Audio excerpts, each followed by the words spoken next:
Bakı Xankəndi Azərbaycan velosiped yarışması bugün yekun vuruldu.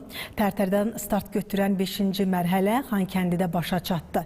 Velosipedçilər Ağdam, Füzuli və Şuşadan keçməklə 181,3 kilometr məsafəni qət etdilər. Bu barədə əməkdaşımız Gülnarə Sadıxova danışacaq. Salam Gülnarə, buyurun söz sizdədir.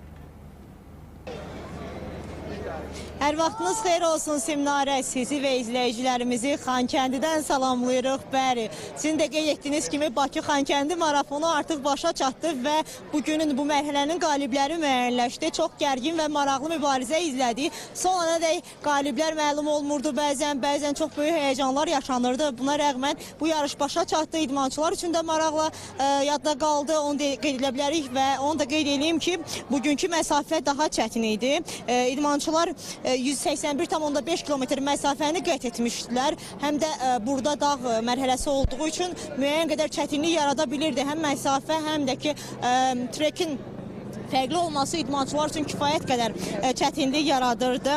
Buna rəğmən artıq qalib müəyyənləşmişdi və Yeni Zelandiya komandasının üzvü George Barnett bütün rəqiblərini geridə qoyaraq Xankəndiyə ilk çatanlardan oldu. Daha doğrusu ilk çatdı və Bakı Xankəndi marafonunun Tərtər Xankəndi mərhələsinin qalibi oldu.